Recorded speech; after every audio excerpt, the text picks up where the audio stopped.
दोस्तों, Donald Trump और Netanyahu ने इस बार सऊदी अरब को अपने जाल में शायद फंसा लिया है। डोनाल्ड ट्रंप ने अपना शातिर दिमाग चलाते हुए नेतन्याहू की खातिर सऊदी अरब को ऐसे जाल में फंसाया है कि सऊदी अरब को कुछ समझ नहीं आ रहा है कि इधर जाएं या फिर इधर जाएं। क्या है पूरा मामला, डिटेल से इस पर बात करेंगे, लेकिन पहले बड़ी खबर आपको लाल सागर से दिए देते हैं। लाल सागर में हूतीज ने हमले शुरू कर दिए हैं। चाइना के अलावा सऊदी अरब से किसी भी देश का जहाज अब तेल लेकर लाल सागर या बाबल मंडप से गुजरने की कोशिश कर रहा है, हूतीज उस पर हमला कर रहे हैं। 3 जहाजों पर हूतीज ने हमला किया जो सऊदी अरब से तेल लेकर आ रहे थे।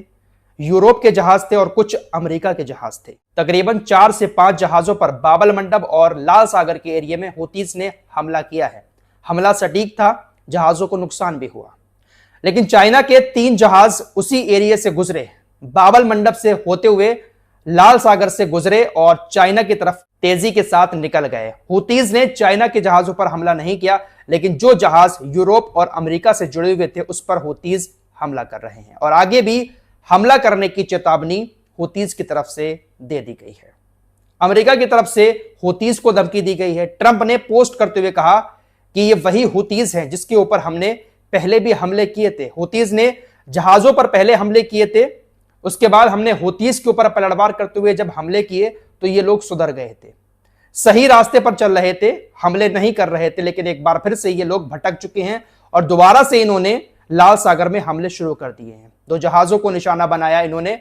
अगर आगे भी ये लोग हमला करना जारी रखेंगे तो हम ईरान को इसका जिम्मेदार मानेंगे और फिर ईरान को भी इसका सबक सिखाएंगे और हूतीज के ऊपर भी हमला करके इसका सबक सिखाएंगे। ट्रंप ने अपने पोस्ट में कहा कि हूतीज ने लाल सागर में सऊदी अरब के जहाजों पर जो हमले किए उससे मुझे बहुत ज्यादा निराशा हुई, क्योंकि अब तक उन्होंने बहुत समझदारी से काम लिया था। ईरान की जंग में उन्होंने ज्यादा हमले नहीं किए। हमने जो उनके ऊपर खतरनाक पहले हमले किए थे, उन हमलों की वजह से वो खामोश हो गए थे, समझदारी से काम ले रहे थे, लेकिन एक बार फिर से हमले शुरू हो गए हैं। हम फिर से उनको निशाना बनाएंगे, लेकिन हूतीज कह रहे हैं कि हर सऊदी अरब के जहाज को हम टारगेट करते रहेंगे। दोस्तों, मिडिल ईस्ट में डोनाल्ड ट्रंप के लिए जितना जरूरी इजराइल है उतना ही जरूरी सऊदी अरब भी है। बेंजामिन नेतन्याहू और डोनाल्ड ट्रंप दोनों सऊदी अरब को छोड़ना नहीं चाहते हैं। अब्राहीम समझौते का नाम आपने सुना होगा। इजराइल लगातार कोशिश कर रहा है कि सऊदी अरब उसके अब्राहीम समझौते में शामिल हो जाए। सऊदी अरब का इजराइल के अब्राहीम समझौते में शामिल होने का मतलब यह है कि अगर अब्राहीम समझौते में सऊदी अरब शामिल हो जाता है तो कह सकते हैं कि डायरेक्ट खुलकर सऊदी अरब इजराइल को एक देश के तौर पर मान्यता दे देगा। सऊदी अरब ने अभी इजराइल को एक देश के तौर पर मान्यता नहीं दी है, इसीलिए सऊदी अरब और इजराइल के बीच कोई रिलेशन नहीं है। ना तो सऊदी अरब के अंदर इजराइल का दूतावास बना हुआ है और ना ही इजराइल के अंदर सऊदी अरब का दूतावास बना हुआ है। अंदर अंदर भले ही रिश्ते हों, लेकिन ऑफिशियली खुलकर दुनिया के सामने रिश्ते नहीं हैं।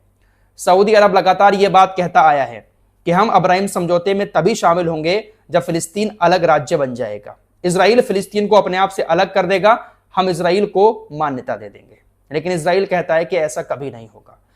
अब इन्होंने किस तरह से सऊदी अरब को फंसाने का जाल बिछाया। ट्रंप लगातार कोशिश कर रहा है कि सऊदी अरब शामिल हो जाए। बहुत सारे लालच सऊदी अरब को भी दिए पहले, लेकिन सऊदी अरब अपनी बात पर अड़ा रहा कि फिलिस्तीन को मान्यता दो, हम समझौते में शामिल हो जाएंगे। अब ट्रंप ने एक नया जाल बिछाया। दरअसल कल एक खबर आई कि सऊदी अरब और अमेरिका के बीच 30 साल के लिए एक डील हुई है।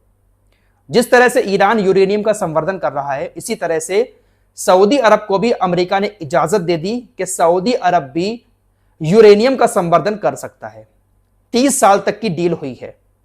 अमेरिका की इजाजत के साथ ही कोई भी देश यूरेनियम का संवर्धन कर सकता है।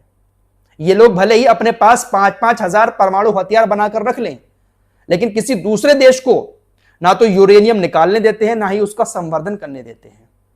अमेरिका ने यूएई को भी इजाजत दे रखी है, इसीलिए यूएई यूरेनियम का संवर्धन करता है और उस यूरेनियम से अपने देश के अंदर बिजली बनाता है। आपको पहले भी बता चुका हूं, ये जो यूरेनियम होता है इससे ना सिर्फ परमाणु हथियार बनाए जाते हैं, बल्कि ये एक ईंधन के तौर पर भी काम करता है। इससे बिजली भी बनाई जा सकती है, गाड़ियां भी चलाई जा सकती हैं, क्योंकि ये बहुत ज्यादा हीट पैदा करता है। इसी तरह की एक डील सऊदी अरब और अमेरिका के बीच कल हुई कि 30 साल तक सऊदी अरब यूरेनियम निकालेगा और उसका संवर्धन भी करेगा। हालांकि उसका इस्तेमाल हथियार बनाने में नहीं किया जाएगा। सऊदी अरब और कामों में यूरेनियम का इस्तेमाल कर सकता है। अमेरिका ने इजाजत दी, डील पर साइन हुए। लेकिन दोस्तों, अब डोनाल्ड ट्रंप ने एक नया जाल बिछाना शुरू कर दिया है। सऊदी अरब काफी खुश कि हम 30 साल तक अब यूरेनियम का संवर्धन करेंगे। हालांकि मीडिया रिपोर्ट्स के मुताबिक इजराइल इस बात से नाखुश है, क्योंकि इजराइल को ऐसा लगता है कि अगर 30 साल तक सऊदी अरब यूरेनियम का संवर्धन करेगा तो हो सकता है कि आगे चलकर उस यूरेनियम से सऊदी अरब परमाणु हथियार बना ले। इजराइल नहीं चाहता है कि मिडिल ईस्ट में किसी दूसरे देश के पास परमाणु हथियार हो। हालांकि डील में यह बात हुई है कि परमाणु हथियार नहीं बनाए जाएंगे, कुछ और कामों में यूरेनियम का इस्तेमाल सऊदी अरब करेगा। लेकिन इजराइल को तो डर है कि कहीं ईरान की तरह यह भी परमाणु हथियार ना बनाना शुरू कर दे। लेकिन अब एक नया जाल जो बिछाया है ट्रंप ने, वो ये है कि सऊदी अरब अगर इजराइल को मान्यता दे देता है, सऊदी अरब अब्राहिम समझौते में शामिल हो जाता है, तभी अमेरिका सऊदी अरब के साथ यूरेनियम की डील करेगा। कल डील पर बात हुई, फाइनल हो गया था, लेकिन अब नया जाल बिछा दिया है ट्रंप ने कि पहले सऊदी अरब को अब्राहिम समझौते में शामिल होना पड़ेगा, उसी के बाद सऊदी अरब अपने देश के अंदर यूरेनियम का संवर्धन कर सकता है। अब क्या करेगा सऊदी अरब? क्या अब्राहिम समझौते में शामिल होगा या फिर यूरेनियम का संवर्धन जो डील हुई है उसको कैंसिल कर देगा? अगर सऊदी अरब यूरेनियम के लालच में डील कर लेता है तो सऊदी अरब को इजराइल के अब्राहिम समझौते में शामिल होना पड़ेगा। बुरी तरह से फंसा लिया है सऊदी अरब को ट्रंप और नेतन्याहू ने। अब सऊदी अरब क्या करेगा देखना होगा। क्या फिलिस्तीन की खातिर जो स्टैंड सऊदी अरब पहले से लेता चला आया है उसी स्टैंड पर कायम रहेगा, या फिर लालच में आकर सऊदी अरब इजराइल के अब्राहिम समझौते में शामिल हो जाएगा? तो इस तरह से इन्होंने सऊदी अरब को फंसाया है। पहले सऊदी अरब को लालच दिया, डील की, अब उसके ऊपर एक कंडीशन रख दी कि समझौते में इजराइल के साथ शामिल हो और यूरेनियम का संवर्धन करना शुरू कर दो। तो ये लोग इस तरह से किसी भी देश को फंसाने के लिए जाल बिछाते हैं। मिडिल ईस्ट के तमाम देश जो है ना, वो किसी ना किसी जाल में फंसे हुए हैं। कुवैत के ऊपर लगातार ईरान की तरफ से हमले किए जा रहे हैं। IRGC हर हमले के बाद बयान जारी करता है, कुवैत के लोगों से कहता है कि आपके ऊपर ये जो हमले हो रहे हैं ये हमारी वजह से नहीं हो रहे हैं, बल्कि आपके क्षेत्र का इस्तेमाल करके अमेरिका हमारे ऊपर हमला कर रहा है, उसकी वजह से आपके ऊपर हमले हो रहे हैं। हम आपके ऊपर हमले नहीं करते हैं। फिलहाल सऊदी अरब के साथ जो कुछ भी हो रहा है वो सब कुछ अमेरिका की वजह से ही हो रहा है।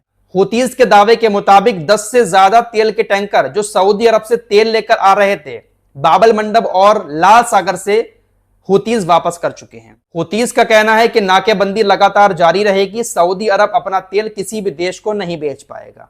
किसी भी देश का जहाज सऊदी अरब से तेल लेकर हमारे रास्ते से नहीं गुजर पाएगा।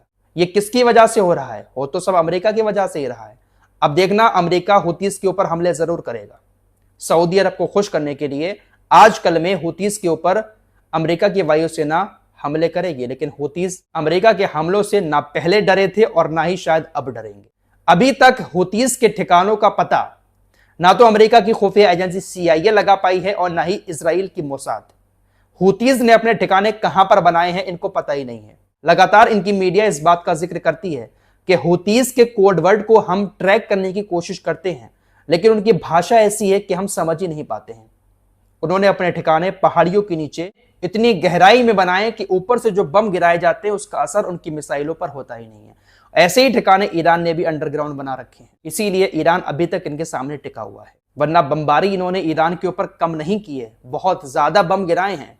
कोई भी और देश होता जिसके ठिकाने जमीन पर बने हुए होते अब तक इनके सामने घुटने टेक चुका होता है, लेकिन ईरान ने अपने तमाम हथियारों को अंडरग्राउंड पहाड़ियों के बीच में छुपा कर रखा हुआ। फिलहाल सऊदी अरब समेत तमाम अरबी देशों का नुकसान बहुत हो रहा है अमेरिका की वजह। इस रिपोर्ट में इतना ही। कुछ और खबरों के साथ फिर हाजिर होंगे। अपना ख्याल रखिएगा। अल्लाह हाफिज।